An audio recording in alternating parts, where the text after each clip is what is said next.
السلام علیکم ورحمۃ اللہ وبرکاتہ۔ آج کی نوجوان نسل ایک ایسے گناہ میں مبتلا ہو رہی ہے جو اکیلے میں کیا جاتا ہے، جسے کوئی انسان نہیں دیکھتا مگر اللہ سب دیکھ رہا ہوتا ہے۔ یہ وہ گناہ ہے جو انسان کو وقتی سکون دیتا ہے لیکن دل سے نور چھین لیتا ہے، آنکھوں سے حیا ختم کر دیتا ہے، نماز میں خشوع ختم کر دیتا ہے اور آہستہ آہستہ ایمان کو کمزور کر دیتا ہے۔ آج موبائل، انٹرنیٹ اور تنہائی شیطان کے سب سے بڑے ہتھیار بن چکے ہیں۔ نوجوان لڑکے ہوں یا لڑکیاں، سب اس آزمائش میں گھر چکے ہیں۔ یاد رکھو، جو لذت چند لمحوں کی ہو وہ پوری زندگی کی شرمندگی بن سکتی ہے۔ جو ہاتھ گناہ کے لیے استعمال ہو رہے ہیں، انہی ہاتھوں سے کل قرآن بھی اٹھانا ہے۔ اللہ فرماتا ہے، وہ دلوں کے راز بھی جانتا ہے، تنہائی کا گناہ بھی اس کے سامنے ظاہر ہے۔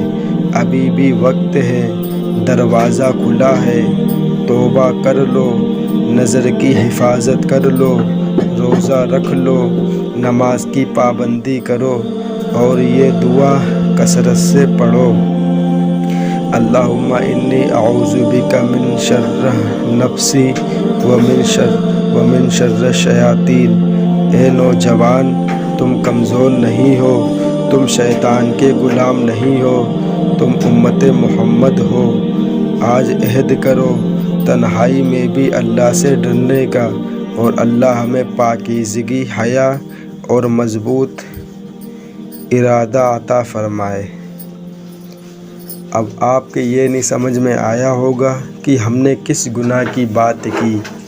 وہ گناہ یہ ہے کہ اپنے ہاتھ سے اپنے آپ کو فارغ کرنا، اپنے آپ کو ناپاک کرنا، موبائل میں فحش فلمیں دیکھنا۔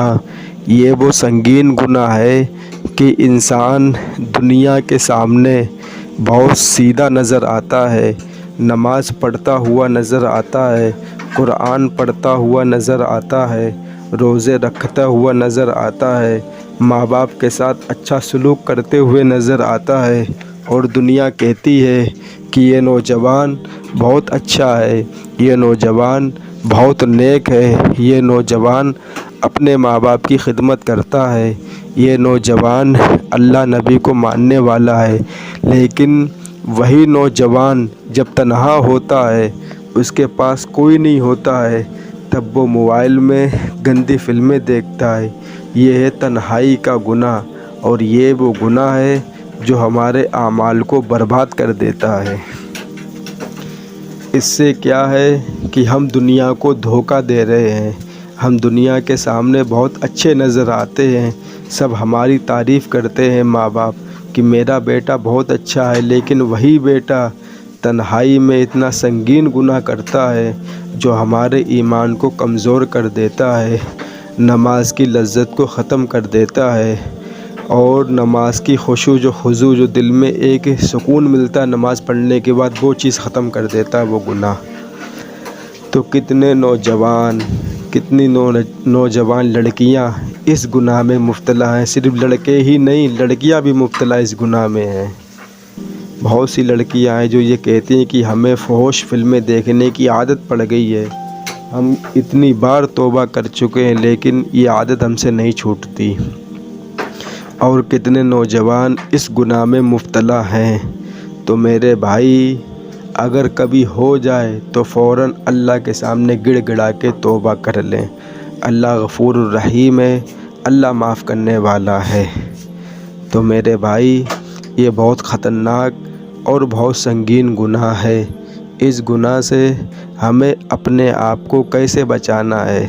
اس سے بچنے کا صرف یہ مت سوچیں کہ یہ گناہ ہے تو ہم اس گناہ سے کیسے بچیں گے، کیسے اپنے آپ کو بچائیں گے۔ میرے بھائی، اس گناہ سے بچنے کا بھی طریقہ ہے۔ وہ کیا طریقہ ہے؟ ماں باپ اپنی اولاد کو ان گناہوں سے بچا سکتے ہیں۔ اپنی اولادوں کی زندگی اس گناہ سے کیسے بچا سکتے ہیں؟ وہ یہ ہے کہ اپنی لڑکیوں کی، اپنے لڑکوں کی صحیح ٹائم پر ان کا نکاح کرو، ان کی شادی کرو، کیونکہ وہ اس گناہ سے اپنے آپ کو بچا کر رکھیں۔ اب ہوتا کیا ہے کہ جب کوئی چھوٹا بچہ ہوتا ہے تو اس کے اندر جوانی کے جو ہارمونز ہوتے ہیں وہ اس کے اندر نہیں ہوتے ہیں، تو اس کے اوپر کچھ اثر نہیں پڑتا ہے، چاہے وہ کوئی بھی چیز دیکھے۔ لیکن جیسے ہی وہ لڑکا 14 سال کی عمر، 15 سال کی عمر، 16 سال کی عمر کو پہنچتا ہے تو اس کے جسم میں ایک تبدیلی پیدا ہونا شروع ہو جاتی ہے، اور وہ تبدیلی کیا ہے کہ جیسے ہی وہ کسی لڑکی کو، کسی عورت کو چھوٹے کپڑوں میں دیکھتا ہے تو فوراً اس کا جو جسم ہے وہ ایک دم ہلچل مچاتا اندر سے۔ وہ ہلچل کیوں مچاتا ہے؟ وہ یہ بتاتا ہے کہ اب آپ کا لڑکا بالغ ہو گیا، وہ یہ بتاتا ہے کہ اب آپ کی لڑکی بالغ ہو گئی۔ اس کے اندر اللہ تبارک و تعالیٰ نے وہ ہارمونز پیدا کیے جس سے یہ کسی اولاد کو پیدا کر سکتی ہے تمہاری لڑکی، اور تمہارا لڑکا اپنی نسل کو آگے بڑھا سکتا ہے۔ وہ یہ سگنل دیتے ہیں جسم کہ اب آپ کا لڑکا جوان ہو گیا، اب آپ کی لڑکی جوان ہو گئی۔ ابھی آپ کسی چھوٹے لڑکے کے سامنے، کیونکہ جب بات بتانی پڑتی تھوڑا کھل کے بات بتانی پڑتی کہ انسان کے سمجھ میں آ جائے۔ ابھی کوئی چھوٹا لڑکا ہو، اس کے سامنے کوئی عورت اپنے جسم کو کھول کے بیٹھ جائے اس لڑکے کے سامنے، خدا کی قسم وہ لڑکا اس کی طرف دیکھے گا بھی نہیں۔ کیوں کہ اس کے جسم میں وہ چیز نہیں ہے جس سے وہ اس کے ساتھ کچھ بدتمیزی یا کچھ حرکت دے۔ اس کے سامنے تم کچھ بھی کرو لیکن اس کے نہیں سمجھ میں آئے گا یہ سب کیا ہے۔ اس کو تو یہ بھی نہیں معلوم ہوگا کہ یہ چیزیں کس چیز میں استعمال کی جاتی ہیں۔ وہ یہ بھی نہیں جانتا کہ جو پیشاب کی جگہ اللہ نے ہم کو دی ہے آخر اس کا کیا مطلب ہے، یہ کس چیز میں کام آتی ہے؟ صرف پیشاب کرنے کے لیے کام آتی ہے۔ اور جیسے ہی وہ لڑکا بالغ ہوتا ہے، جوانی کے عروج پر قدم رکھتا ہے، تو فوراً اس کے سمجھ میں آ جاتا ہے کہ اللہ نے یہ چیز ہم کو کیوں دی ہے، اس کا اصل مطلب کیا ہے۔ تو میرے بھائی، یہ چیز شروع ہونے سے پہلے آپ اپنے بچوں کا، اپنی بچیوں کا نکاح کر دیں، وہ ان گناہ سے بچیں گے۔ اور یہ بھی لکھا ہوا ہے کہ جب کوئی نوجوان یہ گناہ کرتا ہے تو کل قیامت کے دن اس کے جو ہاتھ ہیں، جس ہاتھ سے وہ یہ گناہ کرتا ہے، وہ ہاتھ اس کے حاملہ ہوں گے، اس کے ہاتھوں میں بچے ہوں گے کل قیامت کے دن۔ اس کے ہاتھ جو جیسے عورت حاملہ ہوتی ہے ویسے ہی ہمارے ہاتھ حاملہ ہوں گے، اور اس سے اس بات کا اندازہ لگایا جائے گا کہ یہ وہ نوجوان ہیں جو اپنے آپ کو اس کام میں مبتلا کیے ہوئے تھے۔ اب آپ یہ سوچیں، ذرا ٹھنڈے دماغ سے سوچیں، بس تھوڑی سی بات ہے کہ ابھی آپ باتھ روم میں یا بند کمرے میں یہ گناہ کر لیتے ہیں لیکن آپ کو کوئی نہیں دیکھتا صرف اللہ کے سوا۔